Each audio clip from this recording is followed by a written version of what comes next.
Hello दोस्तों, नमस्कार। दिन भर की बड़ी खबर बिना देरी के बताएंगे, जहां सबसे पहले बताएंगे चीन से पाकिस्तान जा रहे जहाज को भारत ने रोका तो भड़क उठे पाकिस्तानी एक्सपर्ट। जी हां, भारत को दे दी है धमकी। बताएंगे भारत ने यह कदम क्यों उठाया, तो वहीं बताएंगे कनाडा में सिख फॉर जस्टिस खालिस्तान के लिए कराया जाएगा वोटिंग। क्या फिर भारतीयों को किया जाएगा परेशान, तो वहीं भारतीय सेना को कब मिलेंगी S-400 मिसाइल प्रणाली की चौथी 5वीं खेप। सामने आ गई है तारीख तो लगे हाथों बताएंगे। पहले नागरिकता मिलने की खुशी, अब दिल्ली के इस इलाके से बेघर हो जाएंगे 170 पाकिस्तानी हिंदू परिवार। आखिर क्या है वजह? 25 जून संविधान हत्या दिवस घोषित करने के बाद दोस्तों कांग्रेस पार्टी ने 4 जून को यह दिवस मनाने का दिया है बयान। एक से एक खबर बताएंगे, बस आप वीडियो के अंत तक बने रहेगा। खबरों में आगे बढ़ने से पहले अपने देश भारत का पुरजोर समर्थन करते हैं तो वीडियो को लाइक करके, चैनल को सब्सक्राइब करके, बेल आइकन दबा के कमेंट में जय हिंद अवश्य कह दीजिएगा। तो चलते हैं पहली और सबसे बड़ी खबर की तरफ, जहां इंडिया दुनिया को दिखा रहा है ताकत। जी हाँ, कहते हुए भड़के पाकिस्तानी एक्सपर्ट। दरअसल चीन से पाकिस्तान जा रहे जहाज को भारत ने रोका तो पाकिस्तानी देने लगे धमकी। दरअसल भारत ने चीन से पाकिस्तान जा रहे प्रतिबंधित केमिकल लदे जहाज को रोका और उसे जब्त कर लिया। इस केमिकल के पकड़े जाने से एक बार फिर पाकिस्तान की ओर से सामूहिक विनाश के हथियार बनाने की जुड़ी चिंताएं बढ़ गई है। जहाज पर ऑर्थोक्लोरोबेंजोलिडीन मेलोनोनिट्राइल CS लदा था, जिसका इस्तेमाल आंसू गैस या युद्ध के दौरान अक्षम करने वाले एजेंट के रूप में किया जाता है। इससे पहले मार्च में भी खबर आई थी कि भारत ने वासेनार अरेंजमेंट के अंतर्गत चीन से पाकिस्तान जा रहे जहाज को रोका है। इस पर लदी एक मशीन को जब्त कर लिया गया था। भारत के फिर जहाज रोकने से पाकिस्तानी पत्रकार कमर चीमा भड़क गए। उन्होंने जमकर भारत के खिलाफ जहर उगला। जी हां, कमर चीमा ने कहा है कि भारत पाकिस्तान के जहाजों को पकड़कर अपनी ताकत दिखा रहा है। वो इसके जरिए पाकिस्तान, चीन समेत अपने पड़ोसी और दुनिया को मैसेज दे रहा है। भारत ने वासेनार अरेंजमेंट के जरिए इस जहाज को पकड़ा है। वासेनार अरेंजमेंट एक स्वैच्छिक एक्सपोर्ट कंट्रोल सिस्टम है। जुलाई 1996 में औपचारिक रूप से इसके 42 सदस्य बने, जो पारंपरिक और दोहरे इस्तेमाल वाली टेक्नोलॉजी के ट्रांसफर से जुड़ी जानकारी का आदान प्रदान करते हैं। ऐसे में अब पाकिस्तानी कुछ भी कहे, लेकिन भारत अपना कार्य निरंतर करता नजर आ रहा है। अगर भारत को कोई जहाज या फिर कोई कंसाइनमेंट सस्पेक्ट लगेगा तो उसको रोका ही जाएगा। लेकिन पाकिस्तान इस चीज को लेकर भी पूरी दुनिया के सामने गलत तरीके से भारत को पेश करने की कोशिश में लगा है। बहरहाल दोस्तों, एक भारतीय होने के नाते आप लोग क्या जवाब देना चाहेंगे इस पाकिस्तानी एक्सपर्ट को? तो वहीं आपको बता दें, कनाडा में सिख फॉर जस्टिस खालिस्तान के लिए कराया जाएगा वोटिंग। 28 जुलाई को होगा रेफरेंडम। जी हां, अलगाववादी समूह सिख फॉर जस्टिस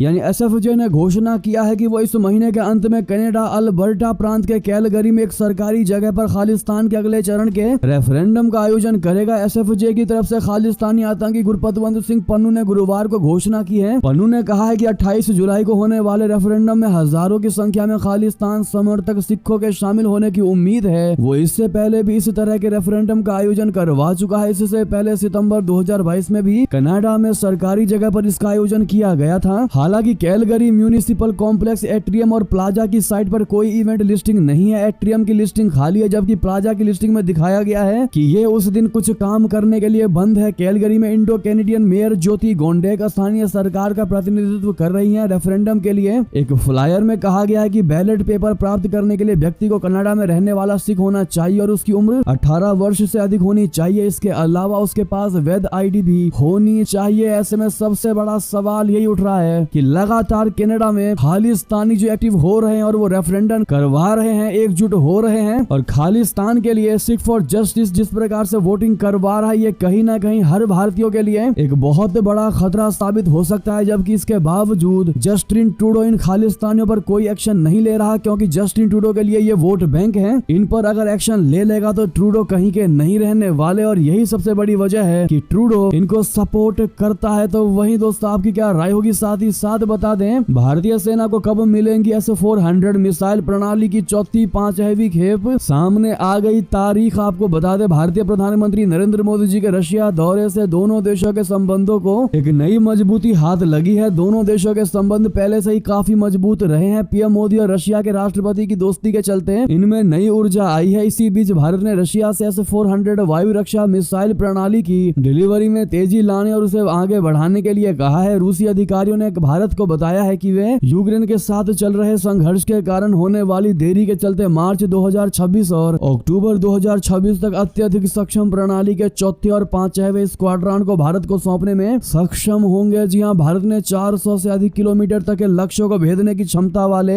अत्यधिक सक्षम वायु रक्षा प्रणाली के 5 स्क्वाड्रन खरीदने के लिए 2019 में रशिया के साथ एक अनुबंध पर हस्ताक्षर किए थे दोस्तों। ऐसे में S-400 भारतीय सेना को मिलेंगे। इसके लिए उनको ऑल द बेस्ट कहना मत भूलेगा, ताकि वो इसका उपयोग अच्छे से कर करके दुश्मन को मौत की नींद सुला सके जब जरूरत पड़े। तो वहीं बता दें, देहरादून के फ्लैट में मिला रेडियो एक्टिव डिवाइस खुलते ही हो सकता था धमाका, तो परमाणु केंद्र लेकर पहुंच गई पुलिस। बता दें, बहुत बड़ी और एक्सक्लूसिव खबर, उत्तराखंड पुलिस ने देहरादून में शुक्रवार यानी 12 जुलाई को एक संदिग्ध रेडियो एक्टिव मटेरियल वाले बॉक्स रखने के आरोप में 5 लोगों को अरेस्ट किया। देहरादून पुलिस को राजपुर थाने में गुरुवार को एक मुखबिर ने यह सूचना दी थी कि शहर के किसी एक फ्लैट में कुछ संदिग्ध लोग आए हुए हैं। मुखबिर ने पुलिस को बताया था कि ये लोग एक रेडियो एक्टिव डिवाइस लेकर आए हैं और उसे खरीदने या बेचने के बारे में बात कर रहे थे। सूचना मिलते ही पुलिस ने तुरंत एक्शन लिया और फ्लैट पहुंचकर छापेमारी की, जहां 5 लोग मौजूद थे। उनके पास एक डिवाइस मिला जिस पर रेडियोग्राफ कैमरा निर्मित board of radiation and isotope technology, Bharat सरकार परमाणु ऊर्जा विभाग, बार्क या BRIT, Vashi complex sector 20, Vashi, Navi Mumbai लिखा हुआ था। पुलिस का कहना है कि रेडिएशन फैलने के खतरे को देखते हुए पुलिस की टीम ने उस डिवाइस को एक कमरे में सील कर दिया और इसकी जानकारी रखने वाली दूसरी टीम को बुलाया है। बाकी जांच चल रही है, जैसी कोई खबर आएगी सबसे पहले आपको बताएंगे। तो वहीं बता दें, पहले नागरिकता मिलने की खुशी, अब दिल्ली के इस इलाके से बेघर हो जाएंगे 170 पाकिस्तानी हिंदू परिवार। क्या है असली वजह, आपको बता दें, दिल्ली विकास प्राधिकरण यानी DDA का बुलडोजर एक बार फिर चलने वाला है। दिल्ली के मजनू के टीला में तोड़फोड़ अभियान चलाए जाने के संबंध में सार्वजनिक नोटिस भी जारी कर दिया गया है। इस कारण मजनू के टीले में कई साल से रह रहे पाकिस्तानी हिंदू परिवार बेहद चिंतित हैं। कुछ महीने पहले तक 49 वर्षीय पाकिस्तानी हिंदू दयाल दास, उनके 3 बच्चों को नागरिकता संशोधन अधिनियम यानी CAA के तहत भारतीय नागरिकता दिए जाने के बाद जश्न मना रहे थे। वहीं DDA का नोटिस मिलने के बाद एक टीन की छत वाले घर को खोने के डर से अब दास के परिवार को निराशा में डाल दिया है। तो वहीं बता दें दोस्तों, नाटो के घर से साथ आए रूस, चीन, जी हां, जवाब देने के लिए शुरू किया युद्धाभ्यास, बढ़ेगा तनाव। दरअसल अमेरिका में नाटो की मीटिंग के जवाब में अब रशिया ने बड़ा फैसला लिया है। चीन के दक्षिणी तट के करीब रशिया जिनपिंग की नौसेना के साथ संयुक्त सेनाभ्यास कर रहा है। इसके साथ जापान ने रशिया के साथ चीन के संबंध मजबूत संबंधों से बढ़ते खतरे को लेकर चेतावनी दी है। जी हां, चीन के रक्षा मंत्रालय ने कहा कि दोनों सेनाओं ने जुलाई की शुरुआत में जॉइंट C-24 नामक अभ्यास शुरू किया था और वो इस महीने के मध्य तक चलेगा। मंत्रालय ने कहा कि दक्षिणी गुआंग डोंग प्रांत के एक शहर झानजियांग के आसपास जल और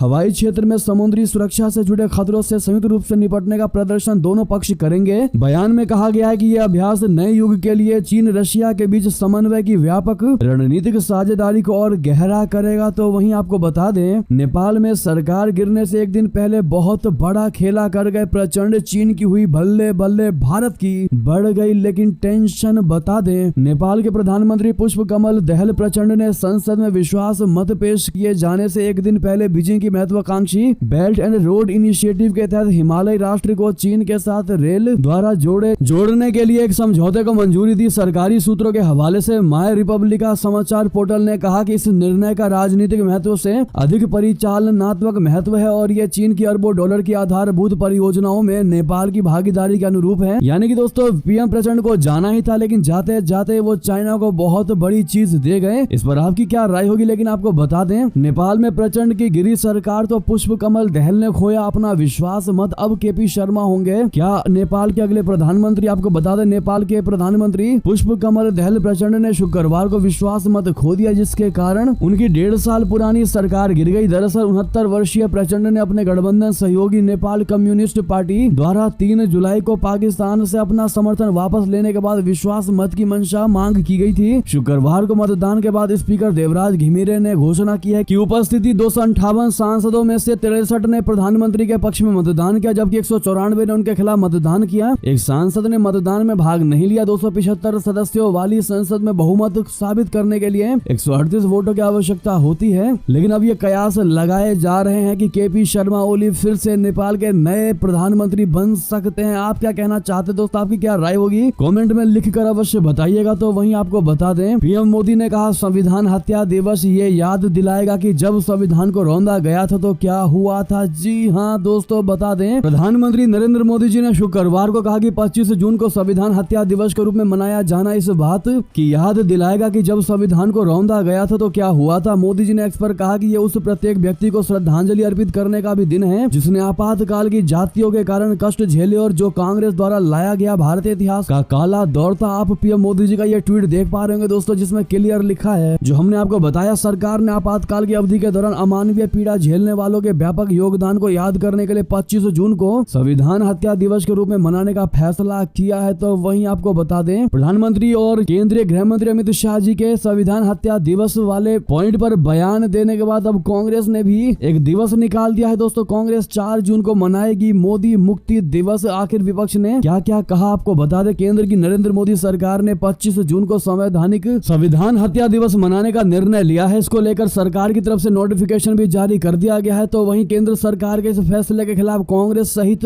विपक्षी पार्टियों ने पलटवार करते हुए तीखा हमला बोला। कांग्रेस नेता जयराम रमेश ने अपने ऑफिशियल एक्स हैंडल पर लिखा कि नॉन बायोलॉजिकल प्रधानमंत्री एक बार फिर हिपोक्रेसी से भरा एक हेडलाइन बनाने का प्रयास कर रहे हैं। भारत के लोगों से उन्हें 4 जून 2024 व्यक्तिगत, राजनीतिक और नैतिक हार मिली थी। इस दिन को इतिहास में मोदी मुक्ति दिवस के नाम से जाना जाएगा। जयराम रमेश ने आगे कहा कि इस हार से पहले उन्होंने 10 सालों तक अघोषित आपातकाल लगा रखा था। तो वहीं तू ढाल ढाल में पात पात जैसा विपक्षी का व्यवहार नजर आ रहा है। तो दोस्तों वहीं आपको बता दे, वो हमास का हर फैसला मानेंगे और सीज फायर तक हमले जारी रखेंगे। जी हाँ, हिजबुल्लाह का सबसे बड़ा बयान। हिजबुल्लाह और इजराइल का विवाद थमने का नाम नहीं ले रहा है। ये दिन बर दिन और बढ़ता ही जा रहा है। लेबनान के रेजिस्टेंट ग्रुप हिजबुल्लाह ने जानकारी दी है कि उसने इजराइल सेना की स्ट्राइक के जवाब में ड्रोन हमले किए हैं। हिजबुल्लाह ने कहा कि उसने नॉर्दर्न बॉर्डर पर इजराइल सेना के सैन्य ठिकानों को निशाना बनाया है। 10 जून को इजराइल ने लेबनान की सीमा के अंदर हवाई हमले किए थे। अल जजीरा की खबर के मुताबिक इन हमलों में हिजबुल्लाह चीफ हसन नसरुल्लाह का पूर्व बॉडीगार्ड भी मारा गया है। तो वहीं आपको बता दें, प्रधानमंत्री मोदी जी ने नोबेल पुरस्कार विजेता और 4 ऑस्ट्रियाई इंडोलॉजिस्ट से वियना में मुलाकात के बाद खुशी जाहिर की है। जी हां, प्रधानमंत्री नरेंद्र मोदी जी ने बुधवार को क्वांटम यांत्रिकी के प्रसिद्ध विशेषज्ञ नोबेल पुरस्कार विजेता एंटोन जिलिंगर और वियना में 4 ऑस्ट्रियाई इंडोलॉजिस्टों से मुलाकात के बाद अपनी खुशी व्यक्त की, जिन्होंने भारतीय इतिहास और संस्कृति का अध्ययन करने के लिए अपना काम समर्पित किया है। प्रधानमंत्री मोदी जी ने एक्स पर एक पोस्ट साझा की और कहा कि नोबेल पुरस्कार विजेता के साथ उनकी एक शानदार बैठक हुई। उन्होंने कहा कि उन्होंने इस क्षेत्र में उनके काम को स्वीकार किया और शोधकर्ताओं और नव प्रवर्तकों की भारी पीढ़ियों को प्रेरित करेगा। तो वहीं आपको बता दें, भारत की जनसंख्या बढ़ती रहेगी, 2060 तक हो जाएगी 1.7 अरब की आबादी। बता दें, यूनाइटेड नेशन की इस रिपोर्ट ने तहलका मचा दिया है भारत में दोस्तों। जी हाँ, संयुक्त राष्ट्र ने कहा है कि भारत की जनसंख्या 2060 के दशक की शुरुआत में लगभग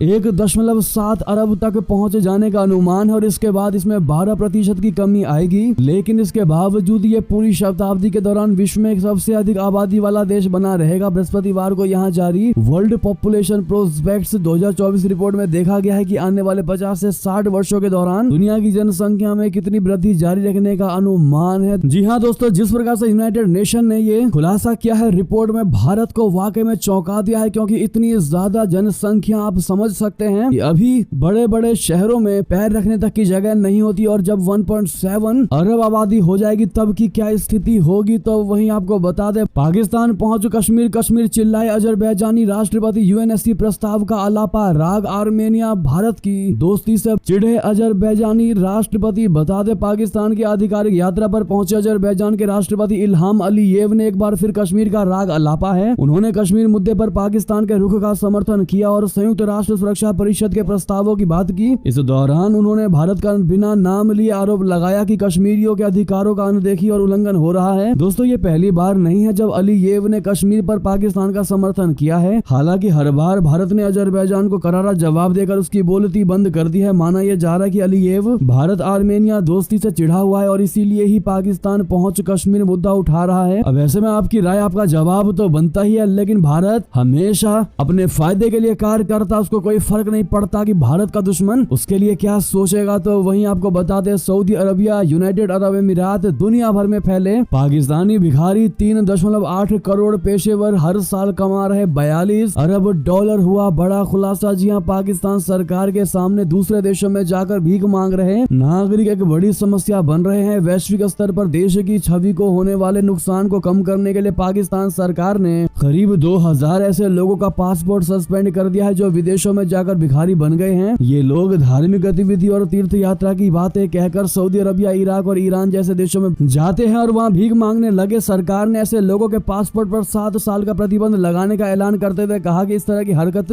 से देश की बदनामी बदनामी होती है। पाकिस्तान में भिखारियों की बड़ी तादाद के बाद विदेश में भीख मांगने की प्रवृत्ति पाकिस्तान सरकार के लिए चुनौती बन रही है। दोस्तों वहीं आपको बता दें, ब्रिटेन के गुरुद्वारे में श्रद्धालुओं पर कृपाल से हमला। जी हां, 2 पंजाबी युवतियां घायल हुई, माथा टेकने के बहाने घुसा था ये किशोर, पुलिस ने शॉक देकर पकड़ा। बता दे, ब्रिटेन के ग्रेवसेंड स्थित गुरु नानक दरबार गुरुद्वारा में एक ब्रिटिश नाबालिग जो 17 साल की है, उन्होंने गुरुद्वारा साहिब में घुसकर वहां सेवा कर रहे और मत्था टेक रहे श्रद्धालुओं पर कृपाल से हमला कर दिया। इसमें 2 पंजाबी युवतियां घायल हुई, उन्हें हाथ बाजू पर चोटें आई। पुलिस ने श्रद्धालुओं की मदद से आरोपी को पकड़ लिया है। इसके वीडियो भी सामने आए हैं। उसके माथे में खून बह रहा था। फिलहाल पुलिस उससे पूछताछ कर रही है और आरोपी किशोर ब्रिटिश नागरिक ही है। जी हाँ दोस्तों, तो वहीं आपको बता दें, अमेरिकी चुनाव में जो बाइडेन ने बढ़ाई पार्टी की टेंशन, बराक ओबामा भी हुआ परेशान। ट्रंप को हराना दिख रहा है मुश्किल। जी हाँ, अमेरिका में अगले कुछ महीनों में चुनाव होने वाले हैं। इस चुनाव से पहले अमेरिकी राष्ट्रपति जो बाइडेन लगातार ऐसी गलतियां करते नजर आ रहे हैं जो उनकी उम्मीदवारी पर सवाल खड़े कर रहा है। अब ऐसी रिपोर्ट सामने आ रही है कि पूर्व राष्ट्रपति बराक ओबामा और पूर्व स्पीकर नैन्सी पेलोसी बाइडेन के राष्ट्रपति पद की दौड़ से बाहर निकलने या ना निकलने के निर्णय पर नजर रख रहे हैं। CNN की रिपोर्ट के मुताबिक दोनों नेताओं ने उनके 2024 के चुनावी अभियान के भविष्य को लेकर निजी तौर पर बात की है। दोनों मानते हैं कि बाइडेन के लिए ट्रंप को हरा पाना मुश्किल है। दोनों में से कोई भी निश्चित नहीं है क्या करना है। जी हाँ दोस्तों, तो वहीं भारतवंशी नेता को लेकर अमेरिकी राष्ट्रपति बाइडेन का बड़ा बयान, कहा उनमें देश का नेतृत्व करने की काबिलियत है। दरअसल अमेरिका की पहली अश्वेत अमेरिकी और पहली दक्षिण एशियाई अमेरिकी और मौजूदा समय में उपराष्ट्रपति कमाला हैरिस को लेकर अमेरिकी राष्ट्रपति बाइडेन ने बहुत बड़ा बयान दिया है। जो बाइडेन ने अपने बयान में कहा है कि उनकी डिप्टी उपराष्ट्रपति कमाला हैरिस देश का नेतृत्व करने के लिए योग्य है। एक हाई स्टेक प्रेस कॉन्फ्रेंस में बाइडेन ने कहा कि शुरू से ही मैंने इस बारे में कोई संदेह नहीं किया है, वो राष्ट्रपति बनने के योग्य हैं, इसीलिए मैंने उन्हें चुना। दोस्तों तो वहीं बता दें, रूस में अमीरों पर लगेगा अधिक टैक्स, राष्ट्रपति पुतिन ने भी विधेयक पर कर दिए हस्ताक्षर। जी हाँ, रशिया के राष्ट्रपति व्लादिमीर पुतिन ने यूक्रेन युद्ध के बीच वित्त जुटाने के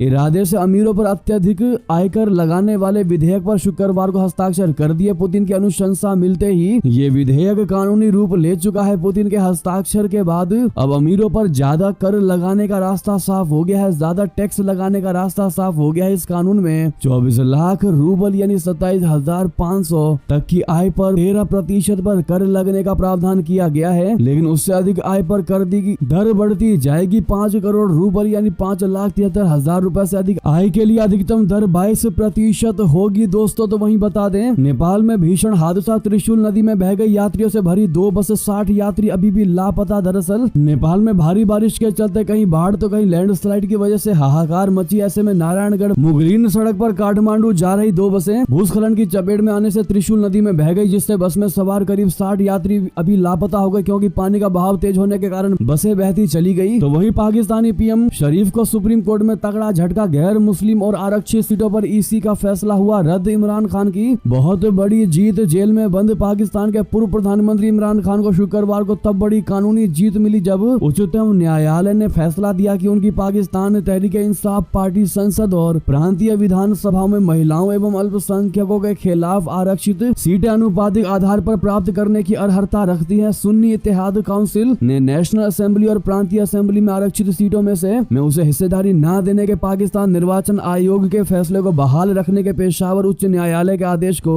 शीर्ष अदालत में चुनौती दी थी। दोस्तों तो वहीं आपको बता दें, पर्यावरण बचाने के नाम पर मनमाने व्यापार प्रतिबंधों को सही न ठहराएं। जी हां, ब्रिक्स के संसदीय मंच में ओम बिरला का बयान। लोकसभा अध्यक्ष ओम बिरला ने जलवायु परिवर्तन को लेकर दुनिया को चेताया है। उन्होंने रशिया में ब्रिक्स के 10वें संसदीय मंच के पूर्ण सत्र को संबोधित किया। इस दौरान बिरला ने कहा कि जलवायु परिवर्तन से निपटने के तरीकों का इस्तेमाल व्यापार प्रतिबंधों को सही ठहराने के लिए नहीं किया जाना चाहिए। तो वहीं बता दें, महाराष्ट्र एमएलसी चुनाव एनडीए ने 11 में से 9 सीटें जीती। बहुत बम्पर जीत हुई है दोस्तों। इंडिया के 2 कैंडिडेट जीते। कांग्रेस के 7 से 8 विधायकों ने क्रॉस वोटिंग कर डाली। आपको बता दें, एमवीए गुट में क्रॉस वोटिंग का महायुति को हुआ तगड़ा फायदा। महाराष्ट्र एमएलसी चुनाव में ऐसे हुआ बड़ा खेला। दरअसल हाल ही में संपन्न हुए लोकसभा चुनावों में भले ही महाविकास अघाड़ी ने जोरदार प्रदर्शन करके बीजेपी नीत एनडीए को परेशानी में डाल दिया था, लेकिन शुक्रवार को महाराष्ट्र विधानसभा चुनाव में हुए एमएलसी में एनडीए ने जबरदस्त जीत हासिल की। महाराष्ट्र में एनडीए के महायुति गठबंधन ने 11 में से 9 सीटों पर जीत दर्ज की है। तो वही इंडिया गठबंधन के 3 प्रत्याशियों में से सिर्फ 2 ही जीत सके हैं। इसके अलावा ये भी खबर है कि कांग्रेस के 7 से 8 विधायकों ने क्रॉस वोटिंग की। तो वहीं आपको बताते आखिर किस पर भड़क गए नितिन गडकरी। गडकरी मंच पर ही बोल दिया, ऐसे लोगों को मैं लात मार दूंगा। जी हाँ, बीजेपी के सीनियर लीडर और केंद्रीय परिवहन मंत्री नितिन गडकरी हमेशा से ही अपनी बेबाक बयानों के लिए जाने जाते रहे हैं, चाहे वे विकास के कामों के लिए हो या फिर चुनावी कैंपेन को लेकर हो। इसी बीच उन्होंने कुछ ऐसा बयान दे दिया है कि बयान चर्चा में आ गया है। महाराष्ट्र के पुणे में एक कार्यक्रम को संबोधित करते हुए उन्होंने कहा कि जो जात की बात करेगा उसे मैं कसकर लात मार दूंगा। असल में पुणे के एक कार्यक्रम में बोलते हुए केंद्रीय परिवहन मंत्री नितिन गडकरी जी ने कहा कि जो जाति की बात करेगा उसे लात मिलेगी, उससे मैं कसकर लात मार दूंगा। गडकरी ने यह भी कह दिया है कि महाराष्ट्र में इस समय जाति की पॉलिटिक्स हो रही है और मैं जात पात में यकीन नहीं रखता हूँ। जी हाँ दोस्तों, तो वहीं आपको बता दें, हार जीत चलती रहती है, स्मृति ईरानी के खिलाफ ना करे अपमानजनक भाषा का इस्तेमाल। जी हाँ, ये बात कोई और नहीं बल्कि राहुल गांधी ने कही है। दोस्तों, लोकसभा में विपक्ष के नेता राहुल गांधी ने शुक्रवार को लोगों से पूर्व केंद्रीय मंत्री स्मृति ईरानी या किसी अन्य नेता के प्रति अपमानजनक भाषा का इस्तेमाल करने और अभद्र भाषा का प्रयोग करने से बचने का आग्रह किया। उनकी ये टिप्पणी ऐसे समय में आई है जब कुछ लोग ईरानी पर कटाक्ष कर रहे हैं, क्योंकि उन्होंने उत्तर प्रदेश से कि अमेठी में कांग्रेस के किशोरी लाल शर्मा से लोकसभा चुनाव में हार के बाद अपना सरकारी बंगला खाली कर दिया है। तो वहीं बता दें, ये थे भी की सारी बड़ी खबरें। आपको हमारी खबर कैसी लगी? आशा करता हूँ बहुत अच्छी लगी होगी। थोड़ी भी अच्छी लगी तो वीडियो को लाइक करके, चैनल को सब्सक्राइब करके, बेल आइकन दबा के कमेंट में जय हिंद कहना मत भूलिएगा। मिलते अगली बड़ी खबर में आप सभी का बहुत बहुत धन्यवाद। जय हिंद, जय भारत।